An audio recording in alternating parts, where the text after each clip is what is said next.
Hello, dear folks. Good morning, good afternoon, good evening. I welcome you once again in our video series lecture and welcome to my channel.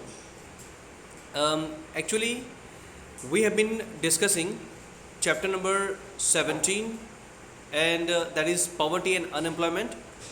और अब तक के हमारे videos के अंदर हमने देख लिया था regarding the reasons for the poverty, then poverty features and characteristics, measurement of the poverty in figures and in percentage that is existing in our country India. Okay, and we have dealt with so many figures, right? Hope you have understood them all and you have made the notes of all the figures. So in this video we are going to see the strategy for poverty eradication. किस तरह की strategy जो है वो government ने बनाई है हमारे देश में से पॉवर्टी को निकालने के लिए. ठीक है, हमारे देश में से पॉवर्टी को निकालने के लिए किस तरह की स्ट्रेटजी जो है वो गवर्नमेंट ने अपनाई, किस तरह की पॉलिसी को अपनाया. ठीक है, और उससे क्या बेनिफिट्स हुए. ठीक है, उसके बारे में हम इस वीडियो में बात करेंगे. तो चलिए शुरू करते हैं. The vicious cycle of poverty is increasing its grip. Reasons for it have been understood in short. On the basis of it, it has become easy to understand which type of strategy is to be adopted to remove the poverty. देखो, poverty का जो vicious cycle है ना, वो चलता ही रहता है. वो कभी ख़त्म ना होने वाला सर्कल है जो एक बार कोई भी पर्सन अगर उसमें एंटर हो गया उस साइकिल में से बाहर आना मुश्किल हो जाता है. ठीक है, जैसे कि पहले ऐसा होता था ना कि बहुत सारे फार्मर्स जब फोर्सफुली एग्रीमेंट में एंटर होते थे ब्रिटिश गवर्नमेंट के लिए जब वो काम करते थे.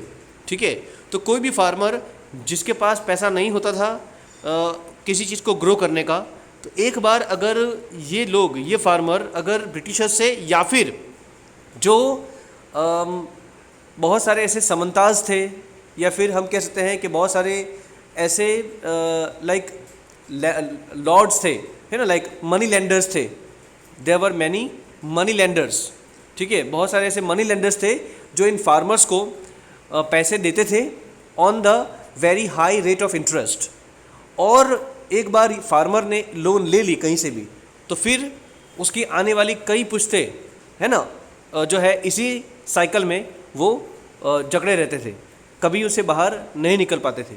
ठीक है, तो ये पॉवर्टी की साइकिल एक ऐसी साइकिल है जिसको सिर्फ एक ही चीज़ तोड़ सकती है और वो है एजुकेशन, द क्वालिटी एजुकेशन. चलो ये हम बाद में डिस्कस करेंगे. ठीक है, लेकिन हम अभी बात कर लेते हैं कि पॉवर्टी इरेडिकेशन के लिए गवर्नमेंट ने क्या किया और गवर्नमेंट का अप्रोच कैसा रहा अब तक का.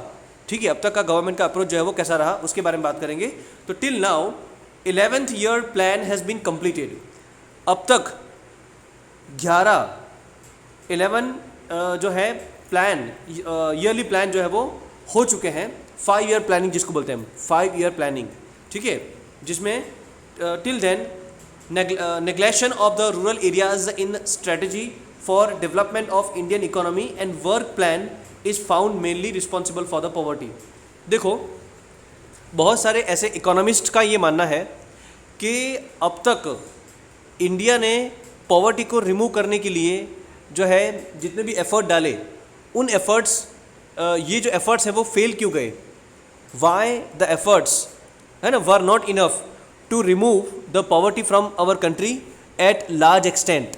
उसका ये रीज़न था, मेन रीज़न ये है, government had never focused on the development of the rural areas much. Government had made the policy of LPG, liberalisation, privatisation and globalisation. ठीक है, but due to this all policies, cottage industries and the small scale industries and the large number of people, ठीक है, who are depending upon the agriculture only. So government had never focused on the agriculture in development of the agriculture in order to improve the condition of the farmers. Government had never focused on that. जितने भी planning commission हुए, जितने भी नई economic policies जो आई ना, वो सिर्फ और सिर्फ अर्बन एरियाज़ को ध्यान में रखकर ही हुई, ऐसा बहुत सारे इकोनॉमिस्ट का मानना है, राइट। तो golden pinnacle of Indian economy may be there in urban areas but the base lies in the rural areas only. देखो यहाँ पे मैंने जो अभी कहा ना वही चीज़ रिपीट हो रही है कि undoubtedly golden pinnacle of Indian economy may be there in urban areas. Golden pinnacle का मतलब एक ऐसा सोने का जो शिखर है, सोने का शिखर अनडाउटेडली शहरों में है, इकोनॉमी का अर्बन एरियाज में ही है, लेकिन उसका जो दिल है, उसका जो रूट है, रूट उसका बेस वो कहाँ पे है? गांव में है। जब तक गांव डेवलप नहीं होंगे ना तब तक large number of people living in the rural areas they will not be able to become the part of the economy, या फिर वो ज़्यादा कंट्रीब्यूट नहीं कर पाएंगे इकोनॉमी के अंदर, जैसा हमने ऑलरेडी हमारे 15 चैप्टर में देख लिया था, है ना, regarding the features of the developing economy. ठीक है, उसमें कंट्रीब्यूशन के बारे में भी हमने देख लिया था कि जो लार्ज नंबर ऑफ पीपल है ना इंडिया के, वो उनका शेयर बहुत कम है इकोनॉमी के अंदर, राइट। और जो कम लोग हैं जो अर्बन एरिया में रहते हैं, बहुत ही स्मॉल प्रपोर्शन के अंदर, वो लोगों के ऊपर ज़्यादा बोझ है, ठीक है, इंडियन इकोनॉमी को चलाने का, राइट। तो यानी कि यहाँ पे रूरल एरिया के अंदर जो लोग हैं ना उनका कंट्रीब्यूशन बहुत कम है। कंट्रीब्यूशन कम क्यों रहा? Because of the government policy. Government had made the such policy that these large number of people who are living in the rural areas they could not take the part in contributing, है ना, for triggering the Indian economy, for triggering the economy, हमारी economy को trigger करने के लिए, आगे लाने के लिए, ठीक है। तो large part of budget should have been spent after them only, यानी कि बजट का बहुत बड़ा हिस्सा जो है ना वो एग्रीकल्चर के लिए लगाना चाहिए था, राइट। तो एक बार जब ग्रीन रेवोल्यूशन हो गया ना उसके बाद से तो गवर्नमेंट ने एग्रीकल्चर पे ध्यान ही नहीं दिया, ठीक है। एक बार ग्रीन रेवोल्यूशन हो गया then this agriculture sector has kept aside and government had focused only behind other sectors, right. तो agriculture sector remained deprived completely, ठीक है। तो बिकॉज अभी हमें आपको एक और बात बता दूं कि another green revolution is required, because क्यों जरूरी है ग्रीन रिवॉल्यूशन वापस से? क्योंकि जिस तरह से पॉपुलेशन एक्सप्लोजन हो रहा है, पॉपुलेशन बढ़ रही है, और जो एग्रीकल्चर के लिए जो ज़मीन है ना वो धीरे धीरे कम हो रही है। क्या रीज़न है? Because of the establishment of the new housing colonies. जिस तरह से अभी जंगल खड़ा हो रहा है, सीमेंट का जंगल, तो उसके बनने की वजह से ज़मीन कम हो रही है, लोग बढ़ रहे हैं। तो अब एग्रीकल्चर सेक्टर में जो, अच्छा हाँ, और तीसरी चीज़ ये भी है कि बहुत सारे लोग ऐसे भी हैं कि जो एग्रीकल्चर को छोड़ रहे हैं, यानी हमारी जो जनरेशन है अभी की जो जनरेशन है वो एग्रीकल्चर को छोड़ रहे हैं, right. And this is also one of the reason why another green revolution is required to happen, ठीक है। तो अब देखो कि भाई जैसे कि हमने अभी देखा कि बहुत सारा प्रपोर्शन जो है बजट का वो गवर्नमेंट को स्पेंड करना चाहिए था एग्रीकल्चर के पीछे या फिर रूरल एरिया को डेवलप करने के लिए, ठीक है, ताकि लोगों की जॉब वहाँ पे आए। And this through the programs like Gramodaya से Bharatodaya, present government has implemented the basic ideas that the upliftment of the country is possible only through the upliftment of the villages only। तो गवर्नमेंट ने ये realise कर लिया कि अगर मान लो कि इकोनॉमी को अगर ऊपर लाना है तो पहले तो रूरल एरिया के या फिर विलेजेस को क्या करना पड़ेगा? अपलिफ्टमेंट करना पड़ेगा। अपलिफ्टमेंट यानी उनको ऊंचा लाना पड़ेगा, ठीक है। इसीलिए ये स्कीम को लॉन्च किया गया, ग्राम उदय से भारत उदय, यानी कि गांव का उदय होगा तो भारत भी का भी उदय होगा, है ना। यानी कि when there is a rise of villages there would be a rise of our country, ऐसा उसका होता है। तो that is why government has spent lot of money behind this. अच्छा, बहुत सारी स्कीम्स के बारे में हम इसी चैप्टर में पढ़ने वाले हैं। There are number of schemes, right, given, and the schemes which are not given, ठीक है, recently have been launched, we will discuss दो स्कीम्स एज वेल, राइट। तो central and state government have emphasized on implementation of the new plans and programs for removal of poverty. Central government ने और बहुत सारी state government ने इस बात पर जोर दिया है, हैव एम्फसाइज्ड का मतलब क्या होता है, जोर देना, इस बात पर जोर दिया है कि नए नए प्लान और प्रोग्राम जो हैं वो इम्प्लीमेंट होने चाहिए, ठीक है, for removal of the poverty को रिमूव करने के लिए. And for this stress has been laid on improvement of basic needs, life development of agriculture sector and cottage and small scale industries. जैसे कि मैंने आपको आगे बताया, उसके लिए किस चीज़ पे ज़्यादा जोर लगाने की ज़रूरत पड़ेगी, स्ट्रेस डालने की ज़रूरत पड़ेगी कि भाई स्मॉल स्केल इंडस्ट्रीज़ को जो है प्रमोट करना पड़ेगा, एग्रीकल्चर सेक्टर को का भी ध्यान रखना पड़ेगा. We have to nurture the agriculture sector, right, and steps should be taken in order to give the dividend and profit to the cottage and small scale industries so that the job opportunity and employment opportunity can be created in the rural areas. ठीक है, so migration of the laborers and poor people will be stopped. ठीक है, तो ये सब चीज़ें जो है वो गवर्नमेंट को करनी चाहिए थी और गवर्नमेंट ने करी भी है. ठीक है, तो अभी हम देखते हैं कि गवर्नमेंट की जो स्ट्रेटेजी है, तो सबसे पहली स्ट्रेटेजी क्या रही थी, गवर्नमेंट क्या चाहती थी अचीव करना, गवर्नमेंट जो है वो अचीव करना क्या चाहती थी और फिर वो जो है क्यों फेल गई, ये पॉइंट्स हम देखने वाले हैं अभी. ठीक है,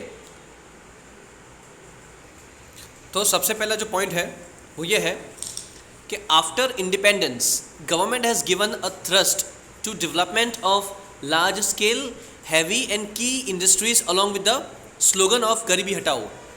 सबसे पहले जब 5 ईयर प्लानिंग हुआ था ना, 5 ईयर प्लानिंग, जब पहली बार सरकार बनी थी और जब 5 ईयर प्लानिंग हुआ था, ठीक है, फर्स्ट 5 ईयर प्लानिंग, तो उसमें इस चीज़ को जो है फोकस किया गया था. Government focused on the giving impetus और giving the stress to large scale industries and key scale industries and heavy industries. अगर मान लो कि ये लार्ज स्केल इंडस्ट्रीज डेवलप होगी ना, तो इससे एम्प्लॉयमेंट बढ़ेगा और एम्प्लॉयमेंट जो है वो गरीबी हटाएगा. ये गवर्नमेंट का एक सोच थी गवर्नमेंट की कि हम अगर ऐसा करेंगे ना, तो क्योंकि देखो जब ब्रिटिशर्स थे बहुत सारी इंडस्ट्रीज शुरू हो गई थी. ठीक है, Tata iron and steel industry जो है, राइट, और ऐसी बहुत सारी इंडस्ट्रीज़ जो है वो खुल चुकी थी. ठीक है, बहुत सारी कॉटन मिल जो है वो भी मुंबई के अंदर और महाराष्ट्र मद्रास के अंदर है ना, ये सब जगह पर इंडस्ट्रीज़ खुल चुकी थी, लेकिन वो बंद हो गई क्योंकि वो कंपटीशन के साथ नहीं टिक पाई. ठीक है, अब गवर्नमेंट चाहती थी कि इन सभी इंडस्ट्रीज़ को ज़्यादा स्पीड मिले और उसको बड़े लार्ज स्केल पे लाया जाए ताकि लोगों को एम्प्लॉयमेंट मिलेगा और एम्प्लॉयमेंट जो है वो गरीबी दूर करेगा. ये गवर्नमेंट का ऐसा मानना था, तो ये स्ट्रेटजी रही थी सबसे पहले गवर्नमेंट की. ठीक है, तो development of the large scale industries, heavy and key industries, so that, अच्छा कौन सा स्लोगन अपनाया था गवर्नमेंट ने, गरीबी हटाओ, यानी कि remove the poverty. For their development encouragement has been given to the development of cities. और इंडस्ट्रीज़ को डेवलप करने के लिए किस चीज़ पे जोर दिया गया, डेवलपमेंट ऑफ सिटीज़, यानी सिटीज़ पे ही ज़्यादा फोकस किया गया बाय गवर्नमेंट ओनली. गवर्नमेंट ने ही सिटीज़ के ऊपर ज़्यादा फोकस किया. और ऑन द अदर हैंड यहाँ पे हैंड का स्पेलिंग गलत दिया हुआ है, you can correct it, HAND. On the other hand with the objectives, यानी कि अगर हम दूसरी पहलू पे हम अगर बात करें तो विद द ऑब्जेक्टिव्स, यानी कि with the motives of green revolution. और एक ग्रीन रेवोल्यूशन जो है वो भी किया गया बाय गवर्नमेंट. ठीक है, पहले क्या किया गया, हैवी एंड लार्ज की स्केल इंडस्ट्रीज़ को फोकस किया गया, उसके बाद ग्रीन रेवोल्यूशन को भी फोकस किया गया.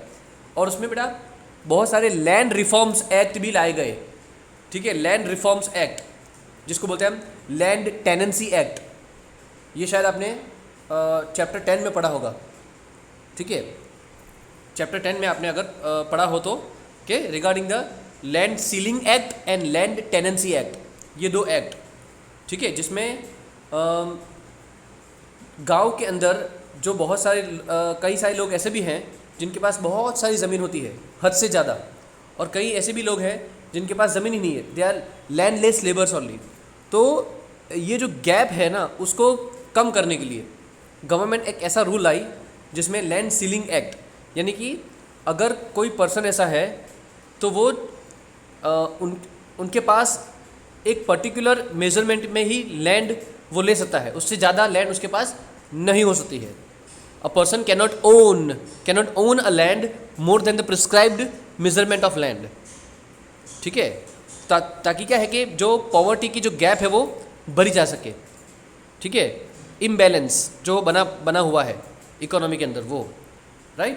तो land reform act has been implemented so that development में be there in agriculture sector, ताकि एग्रीकल्चर सेक्टर के अंदर क्या हो सके, डेवलपमेंट हो सके। ठीक है, इसकी वजह से लैंड सीलिंग एक्ट लाया गया, right, and land tenancy act, ये दोनों एक्ट जिसको बोलते हैं हम लैंड रिफॉर्म एक्ट। तो as a result of which production will increase. अब देखो गवर्नमेंट क्या चाहती थी, गवर्नमेंट चाहती थी कि लोगों का एम्प्लॉयमेंट बढ़े, वो चाहे इंडस्ट्रीज़ को बढ़ाने के साथ हो, चाहे वो एग्रीकल्चर को बढ़ाने के साथ हो, या फिर चाहे वो लैंड रिफॉर्म एक्ट के साथ हो। प्रोडक्शन बढ़ेगा ना, प्रोडक्शन तो क्या बढ़ेगा कि employment opportunity will increase and employment will be increased and even poverty level also could be reduced. तो पॉवर्टी का जो लेवल है वो कम हो सकता है जब एम्प्लॉयमेंट बढ़ेगा तभी। इट वॉज बिलीव्ड, और गवर्नमेंट ऐसा मानती थी कि result of the development of industries. अब देखो जब डेवलपमेंट होगा ना इंडस्ट्रीज़ का, तो benefit will be achieved by honours. तो जो इंडस्ट्रीज़ है ना, इंडस्ट्रीज़ के मालिक, ठीक है, उनका फ़ायदा होगा डेवलपमेंट ऑफ द इंडस्ट्रीज़ का। जब इंडस्ट्री बढ़ेगी तो उनके ऑनर को ही फ़ायदा होगा ना, और ये जो फ़ायदा है वो यही ऑनर्स वो लोगों के साथ बांटेंगे, है ना, they will share with the people of the country, right. ऐसा गवर्नमेंट का मानना था कि owner of the industries will share this benefit. ठीक है, तो जिससे क्या होगा, लोगों का, ये जो गरीब लोग हैं उनको फ़ायदा होगा। ठीक है, इंडस्ट्री जब अच्छी होगी तब, and it will increase, but अच्छा अब क्या होगा, this will decrease the poverty, और ये चीज़ जो है वो पॉवर्टी को डिक्रीज कर देंगी। But this strategy prove to be optimistic bubbler. लेकिन क्या हुआ, ये सिर्फ और सिर्फ ऑप्टिमिस्टिक बबलर ही रहा, यानी एक सिर्फ आशा या फिर उम्मीद थी, वो कभी पूरी नहीं हो पाई, यानी वो फेल गया। ठीक है, speed of the economic development of the country remained slow only, और इकोनॉमिक डेवलपमेंट की जो स्पीड थी वो हमेशा धीमी ही रही। Along with slow economic development distribution of income was inequitable, और जब इकोनॉमिक डेवलपमेंट स्लो रहा ना, तो उसकी वजह से क्या हुआ कि जो डिस्ट्रीब्यूशन था इनकम का, ठीक है, यानी इनकम जो आ रही थी ऑनर्स के पास, वो एक जगह पर जाकर जमा हो रही थी। ठीक है, और ये जो ऑनर्स थे वो लोगों के साथ अपना प्रॉफिट जो है वो शेयर नहीं कर रहे थे। तो इसमें हुआ क्या, इनइक्विटेबल का मतलब इनइक्वालिटी खड़ी हो गई। कई लोग बहुत ज़्यादा अमीर हो गए और कई लोग जो है वो गरीब और ज़्यादा गरीब हो गए। ठीक है, as a result of it income and wealth was concentrated in the hand of few rich people, as I told you earlier, है ना। तो क्या हुआ, income of this wealth got concentrated in the hands of some rich people only, and this no improvement was there in the condition of the poor people. तो ये fail गया। ठीक है, जो गवर्नमेंट एक्सपेक्ट कर रही थी वो ऐसा नहीं हुआ। तो ये था हमारा first strategy that was adopted by the government in order to remove the poverty from the country. The second point we will discuss in our next coming videos. So stay tuned with me and keep supporting me. Thank you very much.